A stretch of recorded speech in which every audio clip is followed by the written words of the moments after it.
There we are. All right. Well, we're live here with Toolman Tim for the very first broadcast here on my channel. And it wasn't hard for me to determine who was going to be on first, because I haven't really told you this to your face and publicly, but you're largely responsible for me changing the direction of my content. So I got a chance to hear Tim speak at the Self-Reliance Festival about a month and a half or so ago down in Camden, Tennessee. And excuse me, let me shift around here a bit. Yeah, no worries, man. Yeah, and Tim did a broadcast, or he did a presentation that talked about content creation. And it just really caused me to, change the direction of the way that I was thinking with regard to that. So I have you to thank for that. And yeah, man, it's great to have you on the broadcast here. So why don't you tell people a little bit about who you are and your background and, what you're all about for those that may not know. Sure, man. Well, first I got to say, you're kicking ass and taking names. So that makes me very happy. It's all on you. So Eric reached out to me, 2 weeks ago, maybe? I don't know. You said, hey, I'm going to be hitting 500 subscribers soon. I'd like to have you on. Well, I looked today, guys, and he is over 1,100 subscribers on your YouTube channel in like less than 2 weeks. So you're doing all the things right. So I'm proud of you, man. Keep it up. That's all on you. Thank you. No worries. So I'm Toolman Tim, or otherwise known as the Real Tim Cook. And boy, where do I start? Grew up on the East Coast, Nova Scotia, in a kind of lobster fishing town. Lived there for 30 years, met the love of my life back in my early 20s. We had 5 kids. We were broke as an absolute joke for the first decade of our marriage, like to the point where there were days, hey, Ken Ash is in there. Can you see the comments? Yep. Yeah, I can. Hey, what's up, Ken? Yeah. So, like times where we had to decide whether we were going to buy a gallon of milk or put gas in the car, right? So we struggled for a long time. Eventually, we got to the point where we were at our wits' end, and we had family all the way across the country. So that would be like driving from Maine to Montana, right? And so I hopped on a plane. I flew out to Alberta with basically just the promise of a single fold-up cot in my in-laws' mobile home living room. They're like, hey, we'll put you up. We got a brand new baby. Your mother-in-law is staying here too. But if you want, we got this old fold-up cot you can sleep on in the living room and you can find work. So I did that, came out, got a job in the oil patch, which was paying really good. And then like a year to the day, the worldwide price of oil completely collapsed. I got laid off. My wife got laid off. So I had to pivot. So I started a handyman business, which failed miserably. So I went back to work selling building supplies, and then finally got fed up and listened to this one feller named Jack Spirko, who'd been talking for years about the importance of having your own business. And to me, one of my modern preparedness tenets is definitely entrepreneurship. So I started what is now known as all seasons maintenance, doing anything and everything that nobody else wanted to do.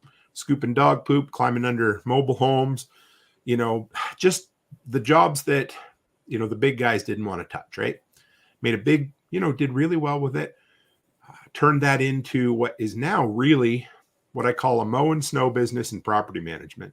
Get really good with that. I'm happy. May will be 6 years since I left working for the man, doing it for myself. We turned it into we invested into a daycare. My wife built that from scratch. And then along the way, I decided I'm not busy enough. I think I should start this whole YouTube thing. So that'll be 3 years ago this February. I launched my YouTube channel.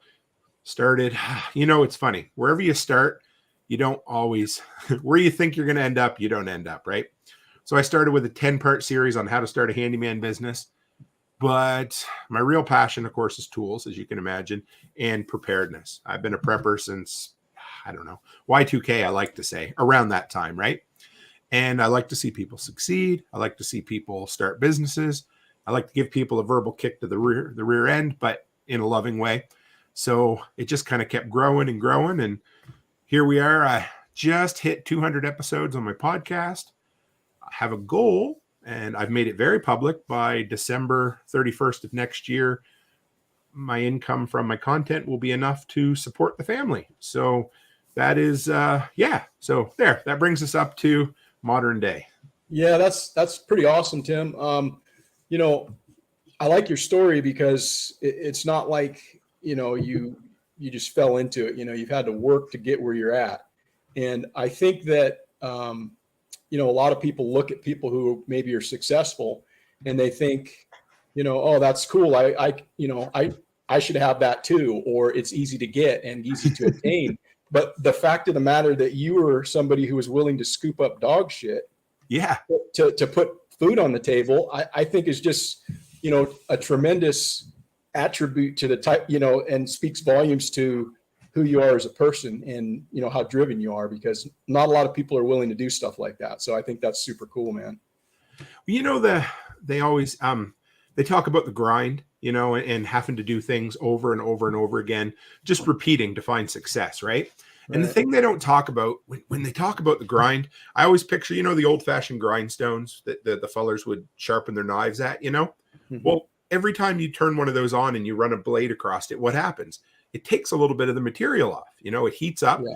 I'm sure it's not comfortable for the knife.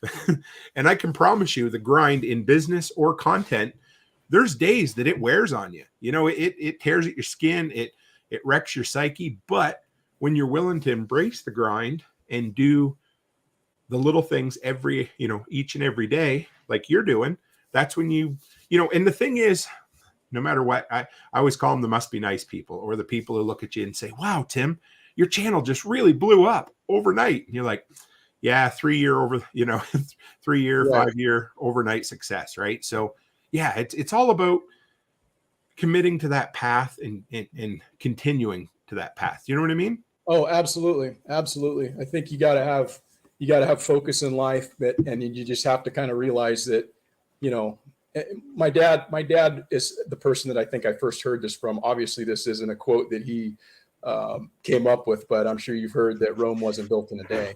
Right. Yeah. And that was something that when that was spoken to me as a young child, or a young man or whatnot, it just stuck with me. I was just like, wow, that really matters, and in order to have something in life, it takes time and you have to work toward those goals. So, um, you know, I think that it's When something that we all need to keep in the back of our minds as we move forward, trying to build whatever it is we're trying to build.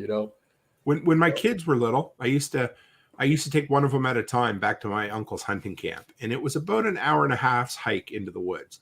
Not like doing the Pacific Crest Trail or anything like that, but it was, for me and for us, that was a long hike, right? And we would do it with backpacks and heavy gear because we didn't own a four-wheeler or anything.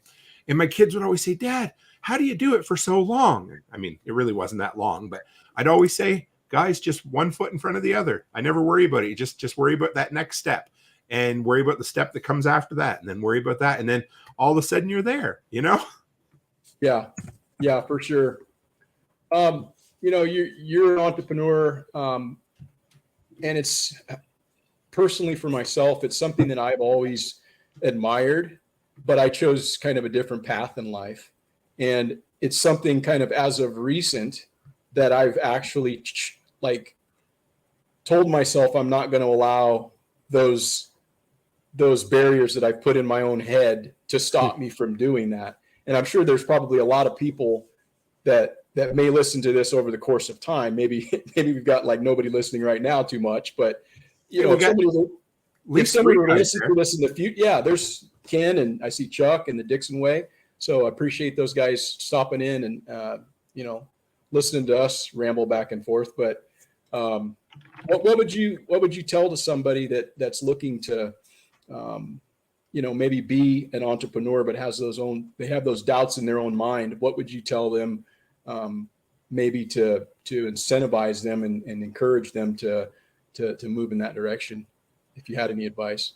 Oh man, yeah. Well, I would say first that if you're nervous about doing it, it's totally normal.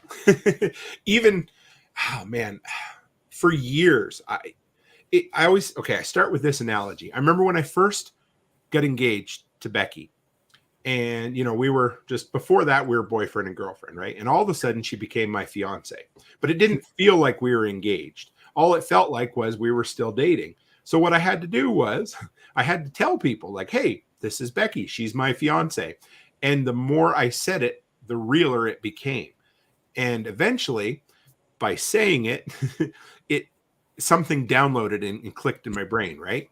So I remember when I first started what eventually became All Seasons Maintenance. And really what it was I was working at the farm store, and people would come in and they'd be like, hey, do you know anybody that does this? Like, do you know anybody that can install a toilet? Or do you know anybody that can lay flooring? And yeah, sure, I do that. But I was still working for the man at the time, and that was fine.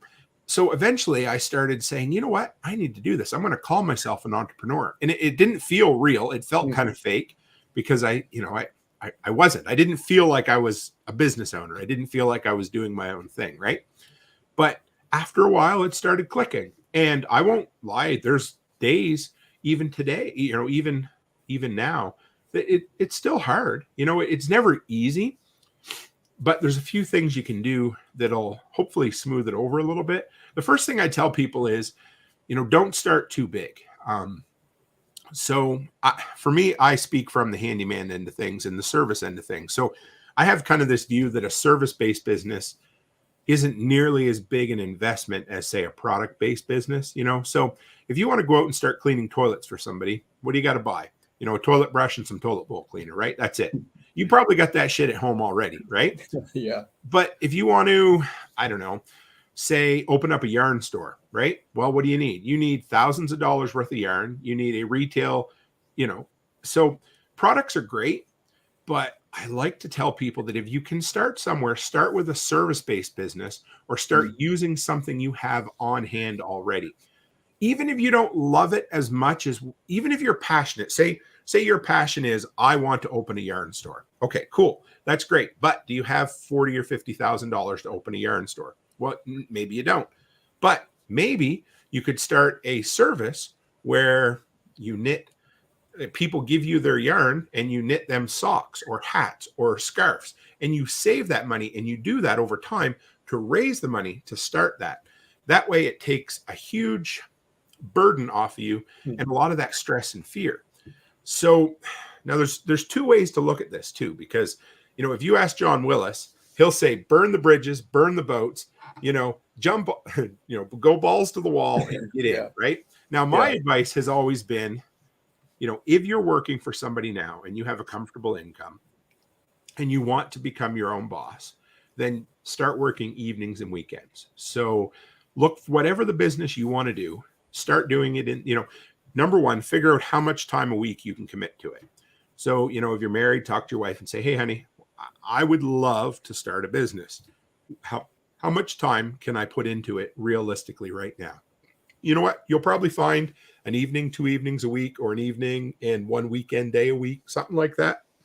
Whatever you decide to commit to, take that time and develop it into a business. Now, early on, you might not have any customers, but you might want to say you want to learn how to window wash, right? I love window washing because you can make $100 an hour cleaning windows pretty easily, but you need to learn how to do it.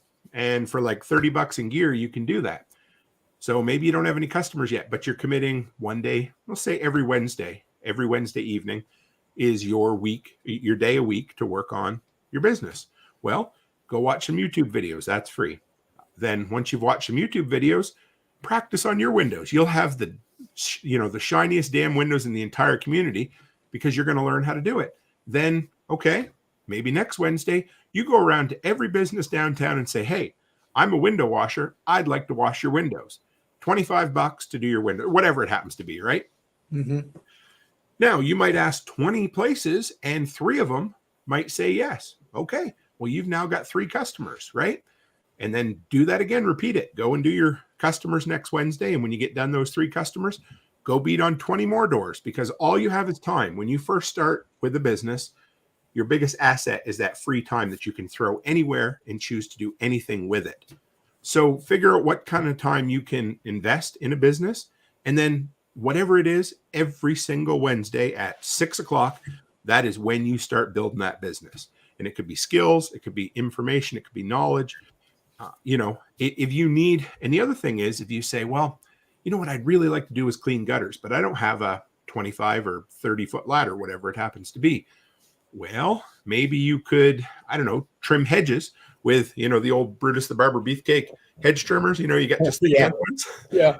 Maybe you do that. Go do 3 or 4 jobs, make enough money to buy yourself a ladder to go and clean gutters after that. So always look at the lowest investment early on, put as much time as you can into that, and then build toward whatever it is you're absolutely passionate about. It's a good way to start anyway.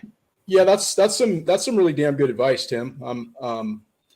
It just makes a lot of sense. The way you broke that down. It's very logical. You start with, something that's not going to be a huge expenditure to make money so that you can grow your business. You don't go out and, sell the farm to try to get all this stuff and acquire this stuff that may or may not work. So that's pretty good advice. Yeah, John Willis, he's quite a guy. That guy.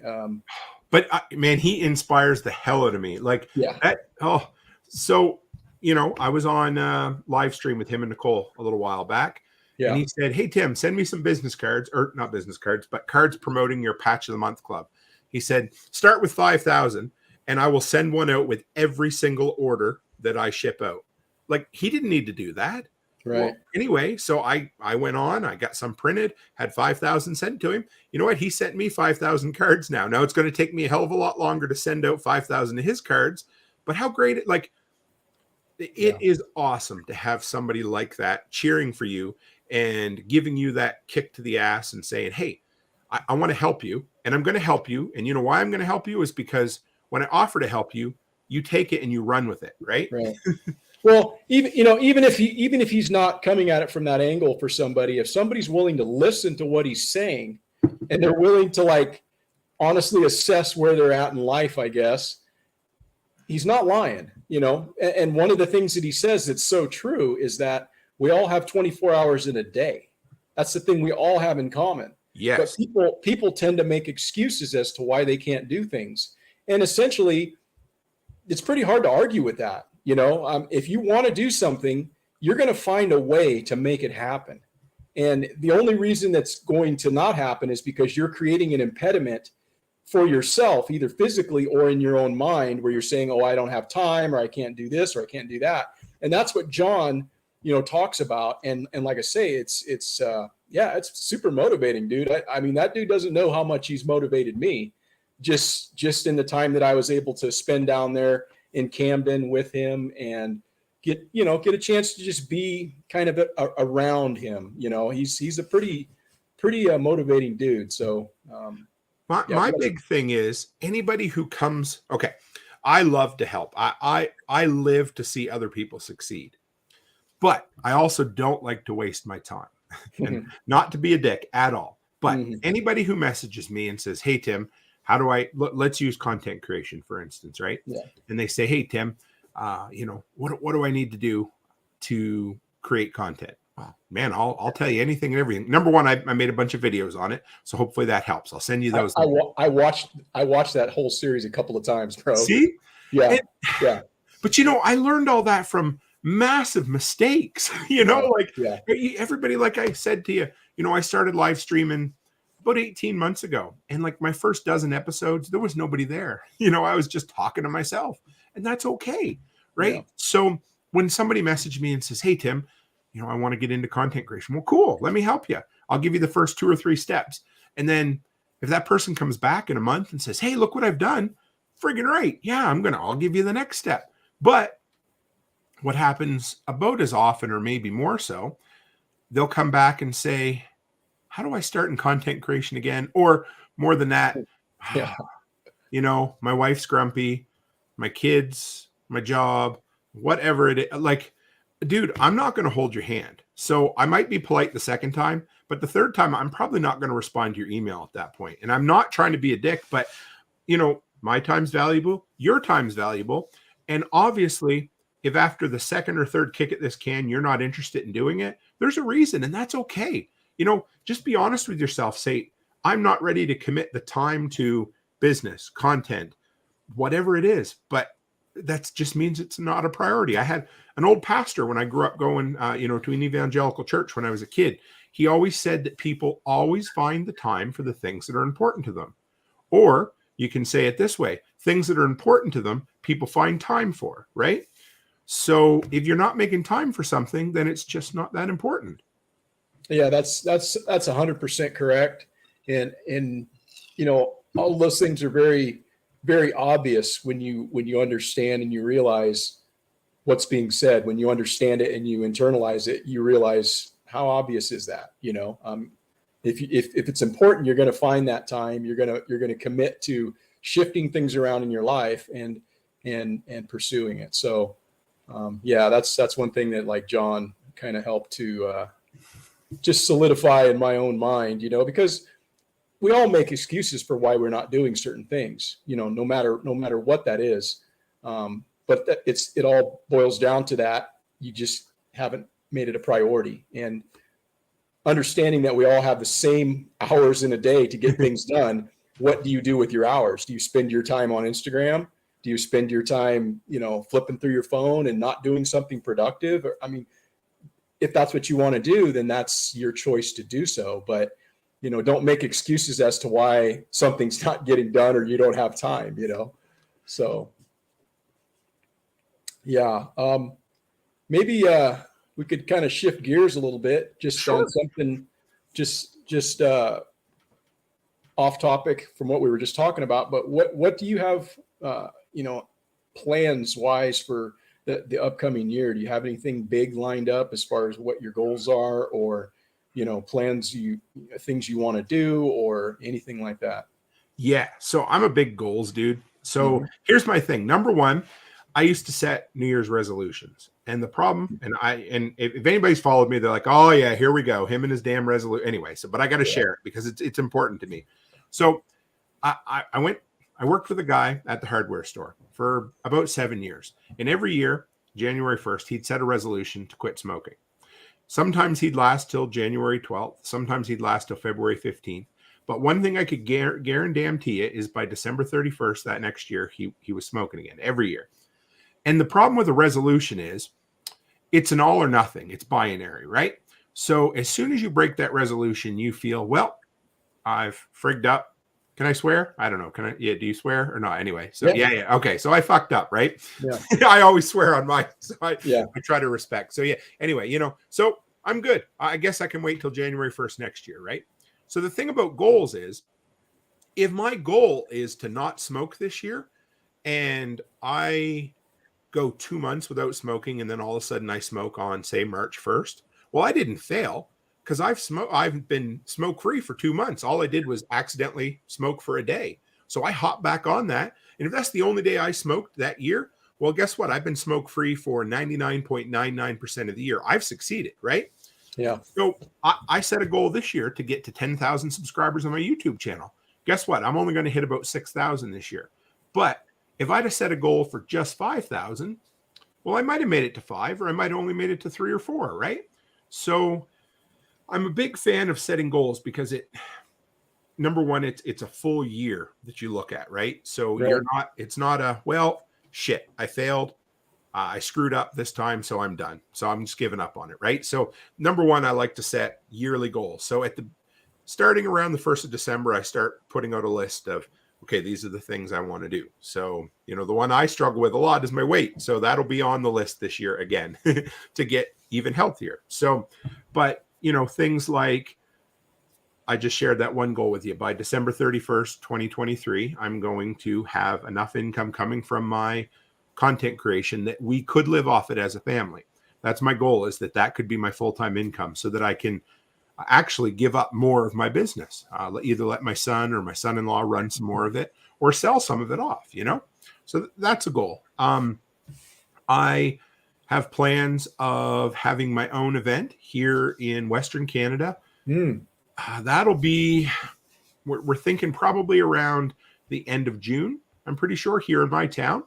So one of my big goals over the last couple of years has been finding as many people in the preparedness, the homesteading, permaculture, bushcraft, anything like that in this area. People I had no idea.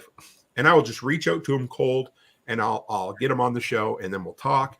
And so the whole idea is to have something kind of like Self-Reliance North, So we're going to have something like that. That's another big goal. We are looking for land in Tennessee. We've got our eye on a couple of 5-acre parcels down there. So that's a huge thing for us. We're going to have what I like to call a vacation property. And it'll be a vacation property until it isn't a vacation property. Do you know what I mean? So, Yeah, for sure. yeah. So I'm going to eventually, whatever it is, I'm going to build my own year-round cottage or cabin on there and some bunk houses. And it'll be the first time I've built an entire house from scratch. So that's going to be big for me. I'm looking forward to that. I'm probably going to spend most of the month of September/October down there next year. I've got, let's see. So I'm sure I'll be at Self-Reliance at some point to speak next year. I'm kind of hoping it's the same one. I'm going to be in prepper camp in the end of September next year in North Carolina. I'm 99% sure I'll be at Nicole's spring workshop in Tennessee in April. And then I've been approached about a possible event in New Jersey next year and an event in Washington State perhaps next year. So those are some goals, some things that I'm shooting for. And yeah, so there's a lot of things. Yeah, it looks like you're going to be pretty full on your schedule, man. That's going to keep you super busy, you know? Yeah. I love it. I could, if I could, if I could travel around and public speak 6 months of the year, I would be happy as a pig in shit. Like there is something so fun and so rewarding about going to events like that, putting together a high quality presentation, and then sitting around and afterwards listening to everyone's stories. That's my favorite part is, at Self-Reliance Festival, it was hours afterwards where people would just come and say, hey, I'm doing this business. I'm doing that business. What do you think? And I might forget somebody down the road because this whole brain doesn't always work like it should, but goddamn, I love listening to people's stories.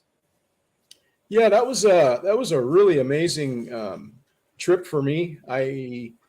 I'm really glad that I made the trip to go down there. I think it's just amazing to be able to actually, you talk to, well, not necessarily talk, but you see people on live streams, you listen to them on podcasts, you watch them on YouTube or whatever. And there's this sense that you kind of, know a person a little bit, in some way. Yeah. But it's just not the same until you actually make the physical connection of actually meeting someone in person. And then I think the relationships from that point on can be a lot more meaningful. So I think I'm really glad that I took the trip down there and got a chance to meet you. For those who don't know, which I guess would be everybody, is the first time I came across you was on Jack's show. Okay. Yeah. As a member of the expert council that you're on with the Survival Podcast. So that's where I came to first learn of you. And then, I wasn't even aware that you were going to be down there until I happened to be listening to one of your broadcasts en route. I started listening to that, and then I heard you say, "Oh, I'm taking a trip down to speak somewhere, and then I'm going to TAC Response, and I'm going to go to Self-Reliance." I go, "Hey, I'm going to Self-Reliance." Cool. So I was able to hook up with you there and meet you and stuff. So that was really good. Really good. Okay. If anybody's out there thinking, I'd like to go to an event, but it takes time and it takes money, I'm telling you, you will never, ever, ever regret it. 2 years ago, I was supposed to go to Nicole's Living Free in Tennessee spring workshop. And we all remember, COVID and all that, everything locked down. So they put a new travel restriction on. I had to back out. We had to cancel, sell our plane to everything. It was miserable. I was so disappointed because, these are people whom I had interacted with for many years, first through the TSP community, then online through Zello, which is like a phone app that I chatted, with tons of people I knew, I considered friends and acquaintances that I enjoyed talking to a hell of a lot more than most people in my everyday life. Right. But I'd never met them in real life. But when I finally got April of 2022, this year, we finally got to Nicole's. It was like, and my wife went with me, and she comes on the show sometimes, but she didn't have the history with everybody like I had. Right.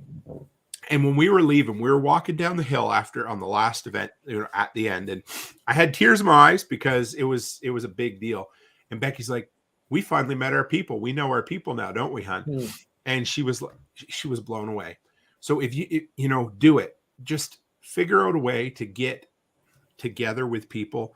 Another one, for instance. So Ryan Buford from the Next Generation podcast, he's a guy I consider a really good friend. I had him on my show about 3 times. When I first got involved with the Prepper Broadcast Network, we hit it off like there was no tomorrow. I'm not sure why, just we're kind of into the same things, about the same age, everything like that, right? But we'd never met in real life. So, I was heading to Prepper camp in North Carolina, and he texted me and goes, "Hey, I saved you campsite." So I get there, we hung out the whole weekend, just like we'd known each other our whole lives. But once you get together and you've had those in-person connections, it's unreal. When you find your people and the people that it doesn't mean that you agree with everything, but boy, it's pretty cool to find people that are like-minded and open-minded, like people in the freedom-minded community are, man. Like, yeah, you can't back down from that. And something changes in you when you meet up in person. Yeah, I agree. What was your one of your biggest takeaways from that event, Self-Reliance Festival I'm referring to? Oh man. Honestly, I gotta say, so it was the first time I met Jack in person. Mm-hmm. We'd never even talked over the phone, just through email for years. I'd been on the expert council for the better part of 3 years, and I finally got to meet him. But it was, I don't know, there was so many things. Probably the first thing would have been everybody who came up to talk to me after I did my presentation and getting to share with people in their stories. That number one, that was that. Number two, getting to be on stage with John, Jack, and Billy. Yeah, that was That cool. was just the most incredible honor. You look good up there, man. You're tearing it up. Yeah. Oh, it was fun. It That was was an awesome. honor, but it was cool. And then I got to say, when Jack said he was proud of me, like when he was sitting there listening and he's like, "Yeah, that's what I taught for years." And I'm like, when you're a mentor, somebody who didn't even necessarily know he was your mentor, but he hears, and the proof's in the pudding with the shit that I've done over the last few years. And he looks at that and he's like, "Yeah, you're doing it right." That means a lot too, for sure. Yeah, it's kind of interesting, man, how many people are in this ecosystem that are all drawn together from the Spirko effect, right? Oh, yes. I mean, he's my gateway drug, right? And I came to Jack through listening to him through another broadcaster. But when I first heard him, I'm like, man, this guy, he seems like he knows what he's talking about. Mhm. I got to listen to more of this dude, And then when you kind of go down the rabbit hole of listening to all of his body of work that he has on the Survival Podcast, which is like what 3,500 episodes or something. Yeah. I mean, anything you want to know about anything is there, and it's just interesting. Like everybody you talk to, it's like Jack Spirko. Like, well, how'd you Jack? It's just pretty crazy. He has a big reach and a big brain. That dude's smart as hell. I call it the Survival Podcast family tree. And if somebody could ever kind of, oh my God, the amount of people that have created businesses and content and things out of that. Oh, but you know what? So one of my missions has been to bring together, because the crazy thing is, excuse me, even though Jack has 250,000 listeners for every episode, I went to Prepper Camp, for instance. There was 1,000 people there. And I will bet you more people than not didn't know who Jack Spirko or the Survival Podcast was there. And these are preppers, right? So this is a whole nother community. So I've reached out. I've connected with my show on Thursdays is on the Prepper Broadcast Network. That's a community of I think we've got about 15 other prepping related content people over there. That was a whole unrelated community to that. There's PrepperNet with Forrest Garvin, which is a whole nother area. Then I had a lady on my show one day, the apartment prepper, and she's like, "Hey, let me introduce you to," and she introduced me to like a dozen different content creators that she swam in these circles with that are all like, freedom-minded, prepping related, kind of 5,000 subscriber YouTube content creators, none of whom I knew, none of whom I made any contact with. So last night I had Cold War Prepper on my show. He's a guy, he grew up, he was born in either late 50s, early 60s, ex-military. I was introduced to him through her. This is this whole other community of people that are not connected to the TSP, family tree at all. So I'm reaching out to anybody and everybody that I can find to make connections because, like I said, I'm a huge proponent, a huge fan of the idea that a rising tide floats all boats. Yeah. And you don't have to agree with everything somebody has to say, but if you're like-minded with one another, why not interact? Because the only thing that's going to come of that is good things, because you're going to get in front of their audience. They're going to get in front of your audience, and hey, you're going to learn something too. Yeah, no, that's a really important point.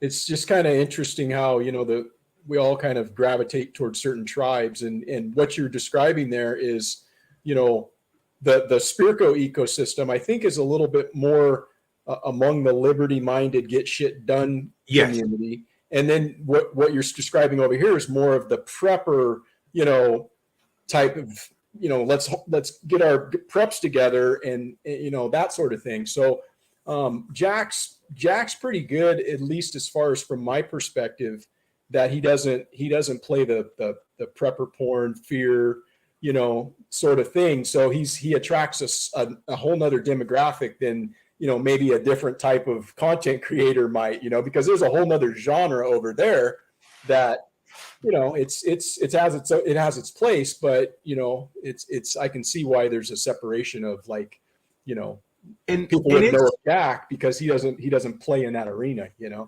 And it's taken me a long time because for a lot of years I was the guy that was, okay, I'm an anarchist, I'm an atheist. So these are the things that you feel that are important to yourself. And so you meet other people who aren't necessarily in line with everything you believe. So you want to throw the baby out with the bathwater immediately. You're like, oh, okay. No, I don't have time. But Nicole was really good at this. And I don't think she realizes how much she talks about this, but I think this was on her journey for the last while too, is that you don't have to agree on everything. You just have to agree on the fundamentals, the things that are, of utmost importance. And if you agree on those things, the rest of the stuff really doesn't matter. I was at prepper camp and it was a whole nother world. I loved it. I enjoyed it. It wasn't the anarchist, the anarcho freedom-minded. It was very much your traditional, what the media would necessarily think when they think prepper, the kind of right wing, Pledge of Allegiance, all of that stuff. It was a little weird for me at first, but I had to realize, hey, these are my people too. They have some different beliefs. And then there's some of the guys that go down the Alex Jones rabbit hole, which is a whole other story. And they, and we always talk about him up here, and I'm sure I'll get myself in trouble sometime, but you don't even have to say, I know you're talking about. Do you really see, everybody does. Yeah. Everybody talks of, mentions that dude, and it's like, yeah, that's up there. But that's so funny. I don't know how many times I've gone that. I've only had to go that far in the conversation. People know. So, that is crazy, man. That's crazy. But hey, dude's got to feed his family, I guess, Yeah, so. And that's cool. I'm not going to hold it against you, but right. I can promise you, you're not going to get fear porn on my channel. Yeah, I am a solutions-based dude. Yeah, I've started a segment where we call it Stranger Than Fiction, where I read some news stories, but they're always something that's related to making your life better, something that maybe you can learn from, something that's a little entertaining. But I promise you, and the rare time that I will deal with a major news story would be like last fall.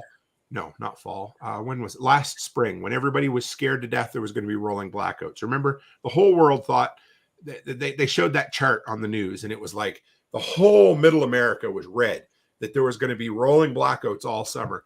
And people kept asking, and I got more questions on YouTube. So I said, you know what? I'm going to do an episode. I'm going to break it down. I'm going to show you why this is media fear, and I'm going to give you solutions that'll hopefully make you feel better. Mm-hmm. And yeah, it turned out to be a great big nothing burger, right? And most things we worry about does. But the cool thing about being into preparedness is hopefully it helps eliminate fear, but hopefully it also makes your life better, whether bad shit happens or it doesn't. Right, right. What I guess what would you say? Because it's a big concern for a lot of people. There's a lot of people who are just now waking up, right? They're just now all of a sudden their light switch went on and they go, oh man, this, I need to do something. So for people that have been doing it a long time and getting your house in order, so to speak, it's not as impactful when something of the news is of consequence. Right. But what would you say to someone who's just now deciding, hey, I need to start preparing, and it just seems so daunting? It seems like it's such a big task. Where would you like steer them to say, hey, this is where you might want to start looking at first? Well, the first thing I would say is, don't kick yourself in the ass over it. The old, was it the Chinese proverb that the second best time to plant a tree was today? And of course, the best time to start prepping was, of course, 20 years ago or whenever, right? But it's never too late. If you've got I hate to use Alex Jones, but if you've got an Alex Jones or Glenn Beck that's telling you the world's going to end tomorrow, well, don't worry, don't listen to him. You do what you do. Another thing, fear is a really, really good short-term motivator. And almost everyone comes to prepping and preparedness because they're scared of something or because they want to solve a problem. You look back just in the last 20 years and you had Y2K, you had 9/11, you had the 2008 crisis, you had the 2012 Mayan calendar, you had 2020 COVID. There's 5 right there in 20 years that were quote unquote life-changing events, right? And any one of those could have been an event that scared you shitless and decided, I need to get better in my life. I need to be more self-reliant. The thing is, most people, after that event passes, they're like, they're like the guy that goes out in the middle of a snowstorm and buys a generator, uses it once, and then 6 months later sells it on Craigslist because, well, I guess I don't need it anymore, right? Yeah, man. So, and that's what happens. So the thing is, you need to figure out a way to channel whatever that is that's motivating you now, but you need to turn it into long-term change. So you need to look at it and say, okay, yeah, I'm scared or I'm nervous or I'm concerned about XYZ, whatever it is that brought you here. And then you need to look at that and say, okay, well, here's the thing. That may or may not happen, but what I want to do is make some changes in my life that make my life better no matter what. You look at it and you say, okay, well, what's the most likely thing that can happen to me? Well, sickness, losing a job, losing a loved one. Those are all individual apocalypses. Those are all the things that are way more likely to happen. I used to love to say way more likely to happen than a worldwide pandemic. Well, can't use that one anymore, can I? But you know what I'm saying, right? Losing a job is infinitely more probable than an EMP wiping out everything, right? So number one, look at yourself and say, where can I become more self-reliant? What are the low-hanging fruit? And I mean, the easiest one is water, right? Because if you have a boil water order in your town or your community, all of a sudden, well, guess what? You might not have any water. So the greatest thing is you got a tap or you got a well or whatever, get yourself some bottles, fill them up, and you've got basically free water storage. Figure out how much water you're going to need. I mean, that's so simple and it's free, right? Water. I mean, it comes out of the tap or you get it out of your well, whatever it is, but you're already paying for it. So get yourself some pop bottles or some water bottles, fill them up, set them in a corner, inspect them once a year, make sure they're good. And there you go. You've got water. You can put away 7 days worth of water for almost nothing. Something else you could do. A big thing for people, if you're like, well, I live in a hurricane zone or I live in a flood zone or whatever, and you might need to evacuate all the time. Something I'm getting ready to do right now. I haven't done. I just realized it's been 4 years. Make yourself electronic backups of absolutely everything. All of your IDs, all of your pertinent documents, everything. Guess what? That's free too. And you will not believe how many times that will, save your hide. Something simple, right? Take pictures of all your valuables and then put them all in I put them up on a Google Drive and I password protect them. There you go. That's something else you can do that's absolutely free. If you're worried about food, I mean, this is not anything I came up with. The whole copy canning idea, I first heard about it from Jack, and I'm sure he heard it from somebody. But, number one, don't go out and spend $10,000 on a pallet of Mountain House freeze-dried food from Costco. Because number one, you probably ain't going to eat it anyway. So figure out what the hell your family likes to eat and buy a couple more of those. If your kids like, I don't know, chicken noodle soup, Campbell's chicken noodle soup, and you normally eat, 12 cans in a month, and it comes on sale, buy yourself an extra 12 cans once a month. What's that going to be? An extra $15 or whatever, right? So it doesn't cost a lot. And then just work your way up. But my biggest advice would be don't get overwhelmed. Start on the simple, inexpensive, or free things, and then work your way up step by step, because nobody's ever fully prepared, but nobody ever gets to a level of preparedness overnight. And if you think you're going to, unless you're, Elon Musk rich, you're not going to. So don't kick yourself in the behind over it. Start small and then work your way up. Yeah, it's important. It kind of goes back to what we were talking about earlier when I brought up, Rome wasn't built in a day. Right. It's just that incremental progress that you make every day. And another thing that I think it was John Willis that said, in one of his morning rants on Instagram or whatever, I like watching those. They're pretty inspirational. He just kind of riffs out there 4:30 a.m. while the chickens are crowing. He's walking around just riffing off the top of his head on stuff. It's crazy. But God, I just lost my train of thought on that particular. That's all right. Yeah, we're just talking about starting small and working your way up and not getting overwhelmed, and Yeah. No, that's what you have to do. And getting back to what I was thinking about earlier is kind of what I think it was John who said is if you do like 3 things every day, just do 3 things every day. And at the end of the week, you've got 21 things done. Yeah. So, and even if it's not 3, 1, you're making progress and you're putting that behind you.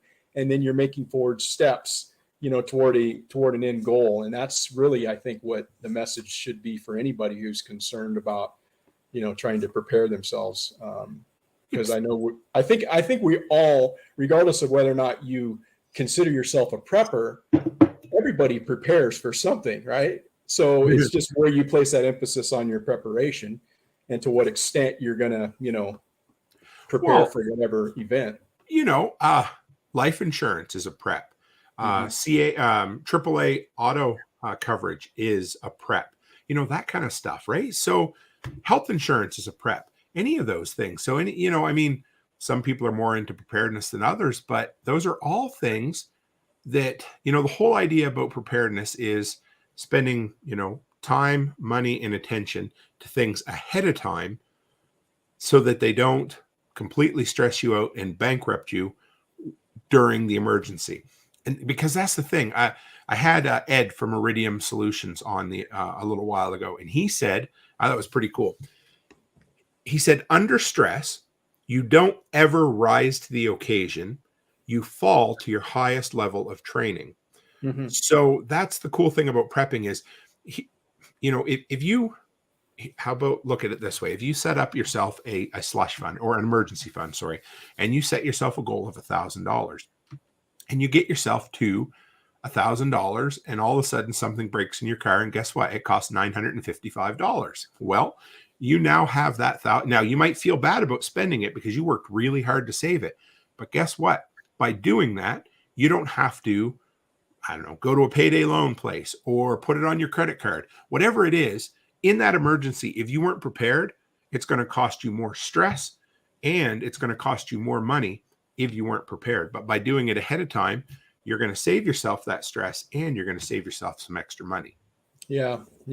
Super important. To just consider some of the things that you're talking about, because we're all vulnerable to some extent, and like I said, we're all preppers, but some are a little bit more tuned into world events and things that are giving them cause for concern. So,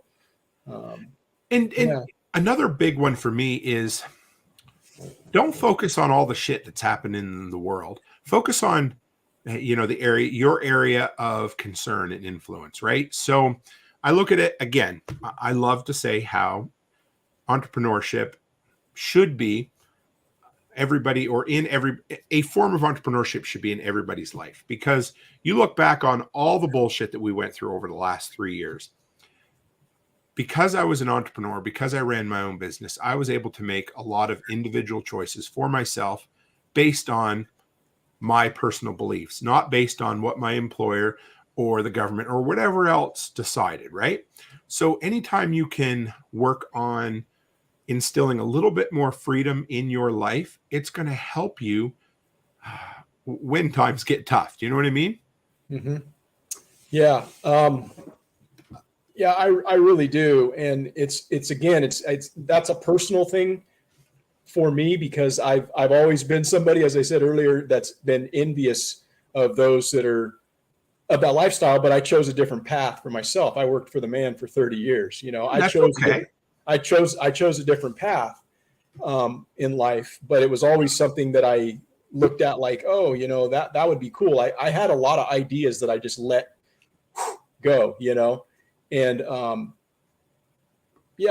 don't think there's any excuse at this point for, if there's something that somebody's interested in, to putting forth the effort to pursue that. And I really do think that, as you just pointed out, entrepreneurship really does help to create a different level of freedom within someone's life. It gives you that flexibility of maybe diving onto an off ramp, or choosing another way. So that's one of the things that I think that this past few years has really opened my eyes to, and I think it probably has for a great many other people as well. Yeah.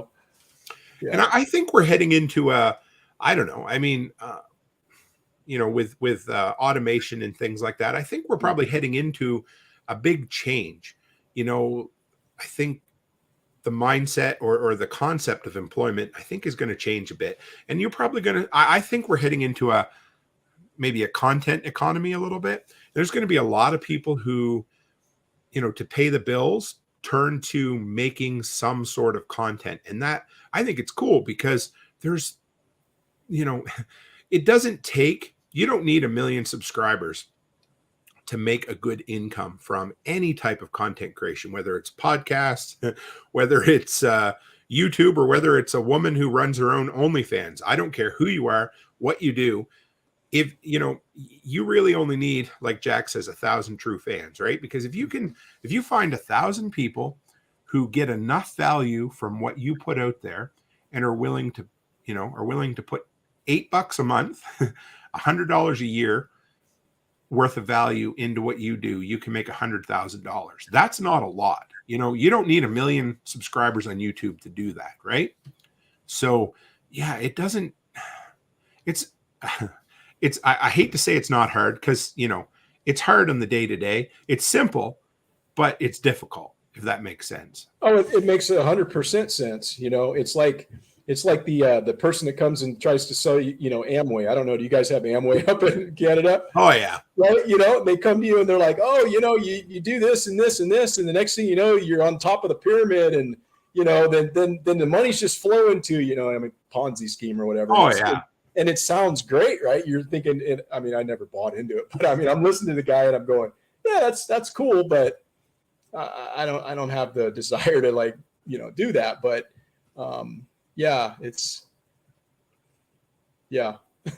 No, it's a couple other things about entrepreneurship, and I've talked about, there's a few freedoms that it brings, but freedom of choice is a big one, like I said. Mm-hmm.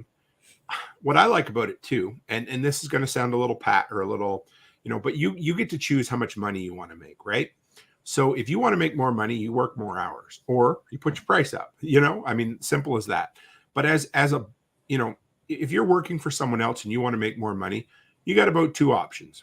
Option 1, you go to your boss and say, hey, sir, could I please have some more? Or you get a new job, right?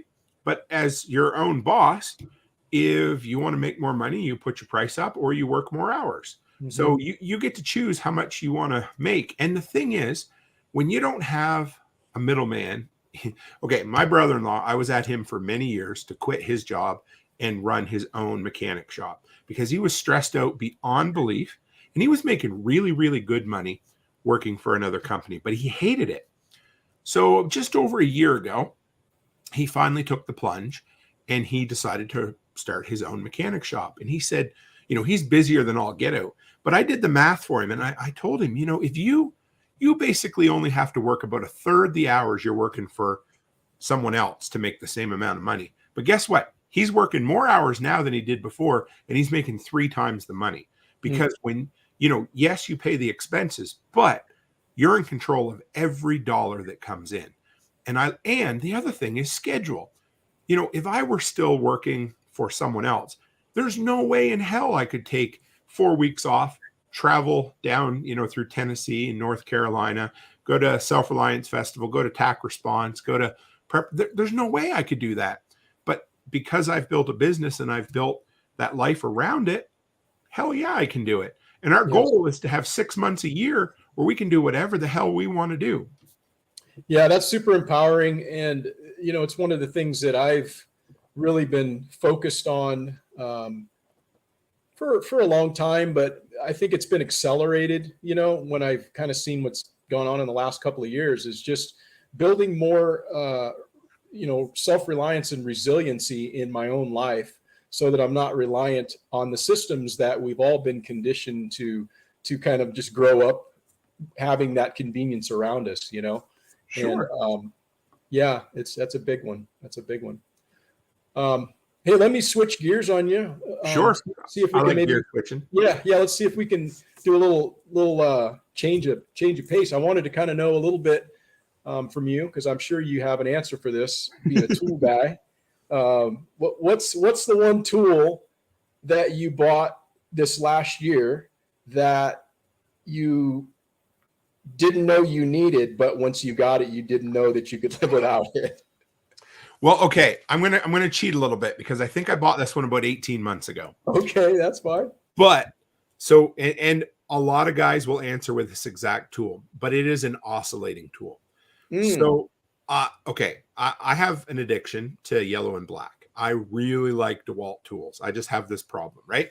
So whenever we go out of town, there's a city, a town, whatever, about an hour away. My wife and I will go shopping.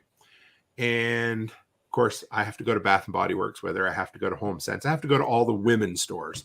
And then we walk through and she buys a bunch of shit and whatever. And so really the only store I go to is Home Depot. And I would usually make her go in with me because I like the company and I like to make her miserable, that kind of marriage thing, right? So I'd walk through and I'd rarely go through without picking up a DeWalt tool. I mean, I can justify it because I run a handyman business. Plus I also review the tools, right? So anyway, I was down to, it sounds kind of stupid, but I had bought all the tools I really wanted to have. And I went in one day and I seen the oscillating tool and I'm like, I just don't think I'll use it. I don't know. And Becky's like, you know what? Why don't you try it? If you don't like it, you can always sell it online and get half your money back, right? And I bought the Bear tool. It was on sale for like $100. Well, I got to tell you, that is one of those tools that if you have never used and you pick one up, holy shit, the uses for it. It's one of those things that every time you need to do something, that's the tool you go and grab. You got a nail you need to cut off, use that. When you ever install a window or a door before? Yeah. So do you know you put spray foam in there? I'm really bad. Yeah. So I always put 6 times the amount of spray foam you're supposed to. And then when you go back the next day, it's like, 8 inches of foam sticking out, right? Yeah. So I used to take a knife and I'd make a bunch of cuts, and eventually I'd get, this you just go zip, cuts it all off. When you put the shims behind a window or a door, zzz, off. I had to cut a square hole through the floor one time to get some supply lines and different things for what was it? Dishwasher. Well, guess what I grabbed? The oscillating tool. That thing is, I use that more than anything else. And it's such a simple tool that you think, oh, that's stupid, but it works so good. I might have to look into that, man. I've recently been upgrading because, I've always had corded tools and just, I don't have like the greatest tools, to be quite honest. That's okay. I do with what I have. And that's the way I've always operated. But I've really kind of taken a liking to trying to upgrade to cordless stuff, because it's just amazing. The technology now is just unreal and so convenient, and it's the way to go. So I might have to look into the oscillating tool if it's all that you say that it is. But I will say, like, when you're talking about, because I'm a big fan of using what you have on hand, right? And when I first started my handyman business, my brother-in-law got me a really nice toolbox for Christmas. And you know what? I went around my shop and I pulled out I had the shittiest of the shittiest, but I had enough stuff that it worked. And I put together a decent toolbox, and then I gradually upgraded one tool at a time. And for whatever reason, I was a DeWalt guy and I stuck with DeWalt. But yeah, but you know what? There's some other brands out there. Ryobi's really good, middle of the road. Yeah, DeWalt tool, DeWalt cordless tool that isn't real expensive. I've been so we don't have Harbor Freight in Canada. So whenever I go to the States, I go to Harbor Freight, I load up, and then I bring some stuff back with me.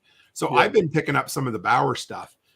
It's cheaper than DeWalt, but what I did was I bought a little adapter that'll allow me to run my DeWalt batteries on the Bauer tools.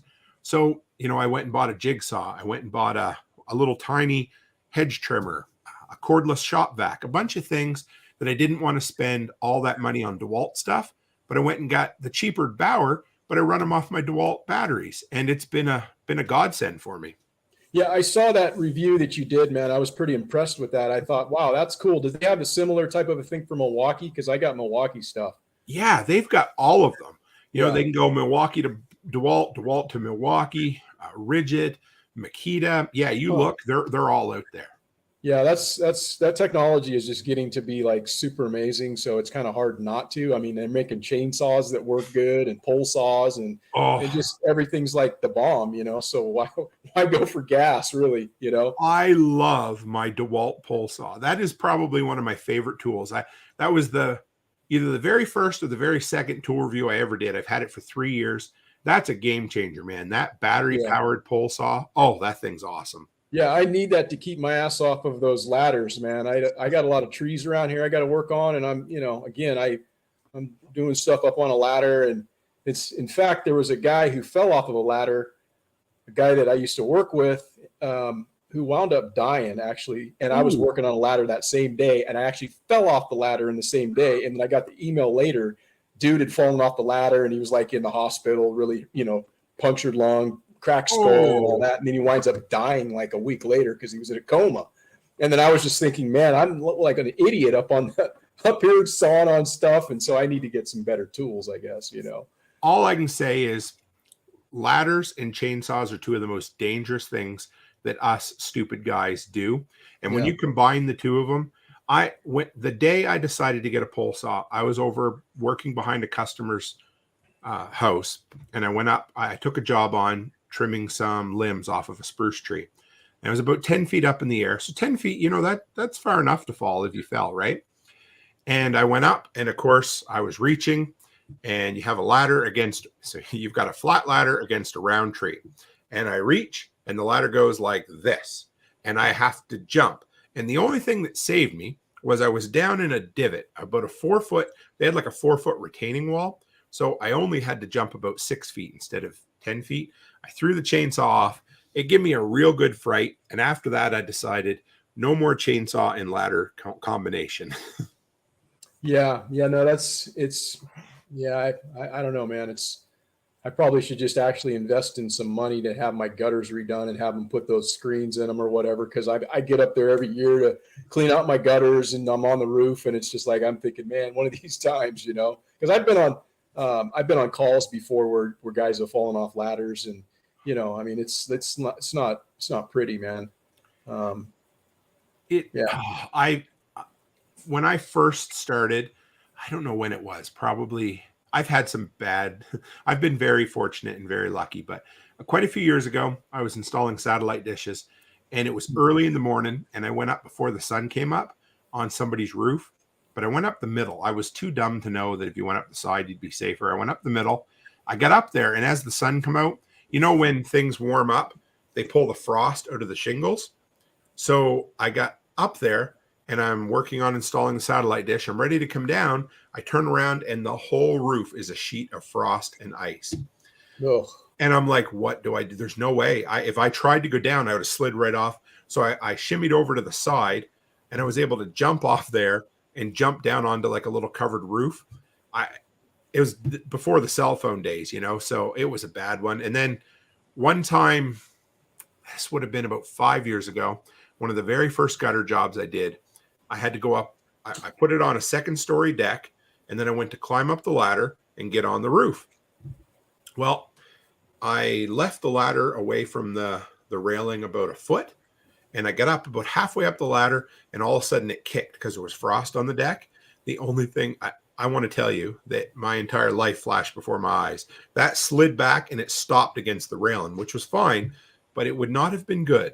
All these stupid close calls with ladders, Yeah. It's something I just need to be more mindful of, because like it just takes a minute, man. I mean, a split second for something to fall wrong, and the next thing you know, you're in the hospital, or it could potentially be worse. Like I say, I mentioned that I was on calls, but to put that into context, I was a firefighter and going to emergency response. I've been to several where people have, taken a pretty significant fall from height, and it's usually never pretty. So, as much as I've been up on a ladder, I just need to like listen to my own advice sometimes, and I think that's what keep me out of trouble. When I was still working at the hardware store, they were building a retirement home just over the hill from us. And there was a young 20-something-year-old working on one of those rolling scaffoldings. So he was only 5 feet off the ground. His head was probably 8 feet. He fell off and he died. I mean, it does not take much at that. No, it doesn't. So, yeah. It does not at all. It does not at all. That's a fact. And what does Jack always say? That the number one rule of survival is staying alive. So, if you die, you failed, right? So, yeah, always think about it. Yeah, for sure. Hey, so what's let me ask you this just real quick. What's your favorite EDC, man? What do you carry every day that you use the most? I just took it off upstairs before I came down. I wear a Genesis neck knife from MT Knives. Yep, from Patrick, a good buddy of mine. And I was just up there opening boxes with my wife. She it's Christmas, getting close to Christmas, so the Amazon shit comes regular. Right. But I don't go anywhere without it. That is honestly that's probably the only EDC that if you find me, I will have it on me. I don't go anywhere without it. I love it. I've seen a few people from kind of the Jack ecosystem wearing those because of the affiliation with Patrick Rohrman and MT Knives and that sort of thing. I'm not a pocket guy. I hate having shit in my pockets. I don't wear a belt for the most part. I usually, either wear like cargo pants or jogging pants if I'm working. So I never have somewhere to clip a knife. But I use a knife all day, every day. Right. And so I was talking to Patrick. He said, just give it a shot. If you didn't like it, well, sell the knife or something. Well, I mean, I've had pocket knives that I'll, keep in my pocket for a week and then I'll lose it, or I'll set it down and not wear. Well, there's never a day that I get up, it's right on my end table. I get up in the morning, I put that on, and then the shirt goes on over top of it. And I use it. It's a tool, and I love it. And it's also, it's right here. So if you're in the rough part of town, it's just up in the shirt and out it would come, right? It's so slick. And nobody ever knows you have it on you. Yeah, I've seen it. Like I say, I've seen a few people with the neck knives on and stuff. And the first person that I actually ever learned of those neck knives from was Dixie. Yes, she does. She sells them every year with her logo on them. Yeah, I started watching her, her YouTube channel, Homemade Wanderlust, when we were really getting into long distance backpacking. And she's like, she's Triple Crowner. She's a person who's very accomplished in that world and had a bunch of content out there. So I started really watching her stuff. And then, that she was the first person that was like, she was always wearing that neck knife and stuff. And came to find out it was MT Knives. And, then she's kind of actually one of the expert council members with Jack. And there goes that tie to Jack again. So kind of crazy. I carry a bifold SOE wallet as well. That Mm. thing is like bulletproof. I think you could tow a truck with it. And then when I go to the city, if we're going shopping like to Edmonton or something, we go to the West Edmonton Mall a lot, and it's the second biggest mall in North America, so it's huge.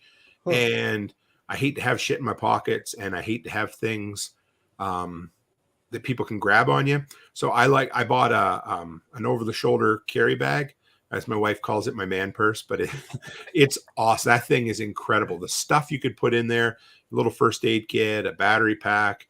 If you lived in an area where concealed carry was a thing, that would be a nice way to carry.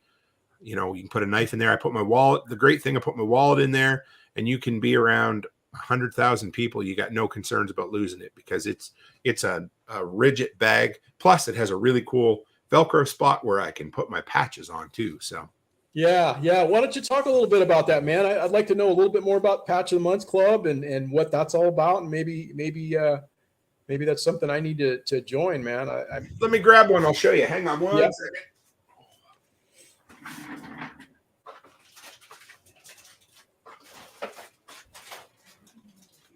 This is my multi-purpose office over here. But so this is the Toolman Tim patch.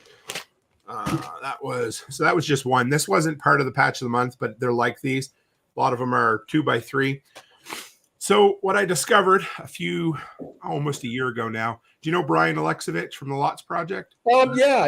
Yeah. I didn't meet him. I think he was at SRF, but I didn't get a chance to meet him. But I good dude. We're on the Fireside Freedom podcast together, and good friend of mine. We follow. He's been on my show a couple times. So one night I asked him, I said, how do you have so many damn hats? And he said, I don't have a lot of hats. I have one hat, but I have a hat with Velcro on it, and I swap the patches out. So every week we'd have we'd do a different show, because him and Corey, they live in a camper full time, and they were getting ready at this time to live in a camper. So space was at a premium. And he's like, don't you know about morale patches? And I'm like, what the hell's a morale patch? So, it turns out that a lot of people in the preparedness and kind of the military and different things love the collectible Velcro patches. So every month I do a 2-inch by 3-inch square patch. And, the first one was like, do you remember the little Best Buy stickers that they used to put on computers in the late 90s? It said, don't forget to turn your computer off December 31st, 1999, right? Oh, yeah. Yeah. So I designed one that says been prepping since Y2K, and it has the same color scheme as that. That was the first one, Then I had one built like a brick shithouse. So that's one of my favorite sayings, and people love them. And so my big thing is, and I shared this at SRF, when you first start out creating content, you're going to make money. Your first is probably going to be Amazon affiliates, and then your second is going to be YouTube ad revenue. And those are great, but the thing is, they can turn that off tomorrow if they change the terms or they decide they don't like you, whatever it is. So the whole idea is to get as much off platform as you can. And once you find number one, give people all the value you can. And then when you find people who want to support you, then figure out a way that they can support you, that they get value out of it as well. So I looked online, and most of those patches sell for about $10. So what I did was I set up a subscription thing where people sign up. It's $10 a month or $100 a year. You get a cool patch every month. There's never a month goes by that you don't get something else in the package, whether it's some kind of cool sticker, or I actually had somebody send me some of their patches this month that are going to go out with next month's order. So everybody gets patches every month. Then you get put on a super secret email list so that if I release any new products, you get first dibs on any of that stuff. And I've got some discounts. They're going to be exclusive for people in there as well. So the thing is, if you were to buy these patches from anybody else, they'd already be $10. So you're buying something that you would pay $10 for anyway. I make money off it. Plus, you get all these extra benefits that come along with being a member. So it's a way that if people think that I give them $10 a month worth of value, they can still get a product and get something worth $10 and support me at the same time. Yeah, that's good, man. I like to hear that. Might have to get hooked up with that, because I really think that it's very important that we all kind of look in whatever ways we can to support each other. that are of like mind. Yes. It's like, I think it's imperative. And yeah, we're looking at doing more and more of that, just for the reasons that, I think we've all kind of, at least for the most part, recognize that we need community to make us all stronger, and the more spread apart we are, then we're diluted. And unfortunately, I think that's the way the system is kind of set up and designed, is to kind of get us pushed apart rather than having us come together. Because if there were ever, 330 million of us that would, all be kind of rowing in the same direction, the people that are, running this place, they wouldn't be able to, they wouldn't be able to exist. So I think it's all by design to push us apart. So we need to kind of support each other in whatever ways we can. So I think that's super cool. You got that patch club, and like I say, I might be reaching out to you on that. No, that's cool, man. Yeah, I enjoy it. We did a run of silver coins earlier this year. I released them at Self-Reliance. That was it was a huge, I had no idea that people would respond as well as they did. But Brian and I each went halves on a 100-ounce brick of silver. We had another guy from the Freedom community who designed our coins, minted our coins, he did an awesome job. Shrink wrapped every one or vacuum sealed, give a certificate of authenticity for every coin. And mine, it came in an ounce and a half-ounce coin as a kit, as a set for $75, and it was pure silver. And it said, had Toolman Tim's workshop, and it had the year on the back, and it was a blast to do. And I sold out. I released them at Self-Reliance Festival, and I sold the last one in the car on my way home from Self-Reliance Festival. There you go. It was cool, man. Like when you put out a product that has value that people want as well, it's pretty cool. I dig it. And to make it, I do crypto, and I do silver and PayPal and whatever, barter. I love it, because I think if we can create a circular economy inside the Freedom community, how great would that be? Yeah. I'm trying to, reach out and do that a lot more here locally. We already have some connections where we do some things with people locally, as far as from a kind of a value for value barter type of a thing, where I'll do this, and, in exchange, you'll do this for me, and that's just such an important thing, because it just keeps the money where the money needs to be. And that's with the people, rather than, giving 40% of what you earn to someone else without really the opportunity to like say that that's not something you want to participate in, because you obviously would be thrown in jail, if you decide to opt out of that. Yeah. So, you don't get, you can decide all you want, but like you said, eventually men with guns are going to come and put you in a cage. Right. And yeah, we know that. Yeah, that's essentially what it boils down to. So, I just think I mowed this summer for a guy, mowed all summer for a 10th ounce of gold. He also, when he leaves, he goes out of town. I go and check on his house, say like 5 times over a 2-week period. He'll come back and he'll give me 3 ounces of silver for doing it. Yeah. I love that. And I've got a local guy that I do his snow removal for, and in turn, I get meat. So how could you not love beef, right? Right. So that kind of stuff's important. Operating in the counter economy, that's a very big aspect of freedom. Having the ability to have that exchange and have it be, person to person, and it's excluding the third party. What's more free than that? Amen to that. I couldn't say it any better. Yeah. Hey, we've been going for a minute, man, like about an hour and 20 minutes. So it's been awesome talking to you, man. I think we should probably start to wrap it up. Sure. Maybe just talk, if you want to throw out kind of like how people can get in touch with you, and, check all your different social media links and whatnot. That would be pretty awesome. Sure thing. Yeah. There's, first off is the podcast. I call it the Workshop Podcast. It's, it was 3 times a week. Now it's 4. So it's going to eventually be 5 days a week. I know it will, because that's just where I've been heading. But I do 3 live shows a week. So Thursday, Saturday, Sunday, 7 p.m. Mountain Time on Toolman Tim's Workshop. It's on YouTube. It's on Float. It's on Odyssey. It's on Twitch. It's on Telegram. TikTok, Prepper Broadcast Network. You can find it wherever you want, so I'm there.